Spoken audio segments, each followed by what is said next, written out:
on, you guys? It's Dante, back with another video. Can't tell by the title, it's gonna be a tricep day this morning. It's around 6 in the morning, probably just at 6. So I was up around 5 to go ahead and get started today. It's chest and triceps today, but I'm gonna be able to go into the gym a bit later, so LA Fitness around 4 or 5 p.m. so I can finish out with the full chest session. So we're gonna keep the workout a bit shorter this morning. So we're just gonna do one muscle group. So it'll probably be around 4, or at least around 8 to 12 sets. So maybe 3 or 4 different movements, depending on how we're feeling and how we're doing. We're gonna throw in some dips in there, have some body weight movements, as well as tricep extensions. So you guys can take a bit of advice of, what you could potentially do to work out for your tricep day. For the people or my guys that are wondering what you can do to make your arms look bigger, this is it. When you look at guys and you see, those massive arms, and you're working toward that, increasing just the overall size and look of your arms. A lot of guys, they'll spend a bunch of time training their biceps, and that's great too. You want to train those and do it the right way and get the best burn out of it that you can. But for overall size, just looking the best, doing a bunch of what you're going to see me do in this warm up here in a second. Diamond push-ups is going to work your triceps as well as your chest. It's a great movement for both days, or at least for, if you're doing chest and triceps in one day, it's a great movement to do. And then also, too, like I said, with tricep extensions, doing the cable extensions, those are another good exercise that you can do. But overall, working those a lot is going to make your arms overall just look bigger and give the illusion that you have larger biceps than you do because you're working your triceps, and there's different segments about it that you can work just to make your arm look better overall. When you get into your shoulder days, really having good shoulder days too. And then, kind of working top down, at least is how I like to think about it. So with all that being said, I don't have too much time to be wasting in here. I hope my chain isn't annoying you guys all up on this mic. But yeah, man, episode 2, it's not the second day I'm working out. And it also doesn't mean that with the cardio, because like I said, I stopped the morning cardio. But because I feel like it's more productive and more entertaining and more valuable for you guys to see me in here working out, and I can do the same stuff, talk, and it's a full open gym for the most part to myself in the mornings. I feel like 2 or 3 birds with one stone in that realm, and I can really focus and lock in on my cardio after this. But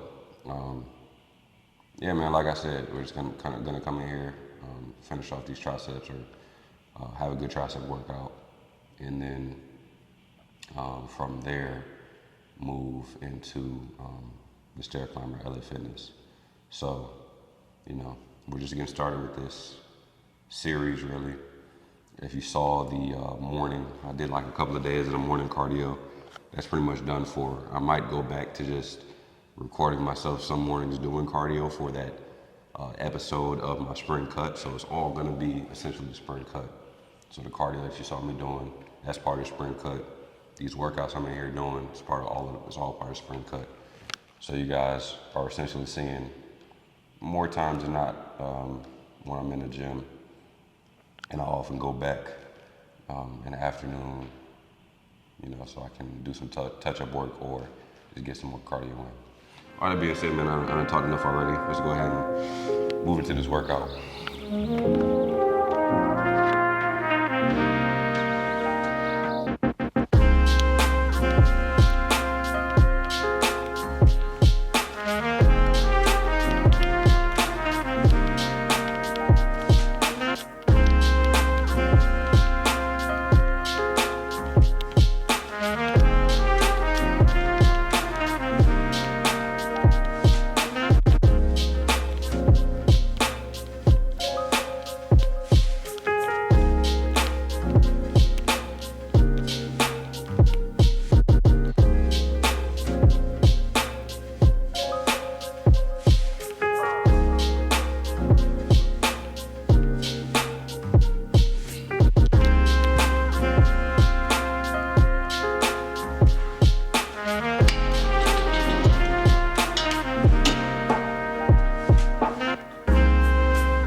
right, man, so the biggest tip, I feel like, oh goodness, the biggest tip I feel like I can really give you guys when it comes to really doing any type of lifting is to try to eliminate as much rocking as possible. And I'm even still learning and working on this as much as I can, but you know, oftentimes we get, for example, to doing like bent over rows. And you see people that do bent over rows, and they'll come here and they'll do this. You know, like jerking it up, you know, and then going into the row. Rather than the whole time, you're just sitting like this and controlling it the whole way. People that come in and then jack it up. So let me show you real quick an example. I want to grab like 45. It's not my back day, so I don't even hurt myself. But for example, like this, instead of coming like this and then going back down, people come and think that this is how you're supposed to do it. Like, majority of that right there, I just did quote unquote 3 reps. And majority of that was just gravity, right? I wasn't doing or getting anything out of that. Now, just notice the difference here. When I come here, hold it, and extend out. Here, hold it, and extend out. Like none of that I was just using as motion, right? And if the weight's too light, move up. Like this right here is too light for me to be doing bent over rows with. Back to the workout.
I don't know if you guys saw right there too, sometimes it can help to use your other hand for something like this.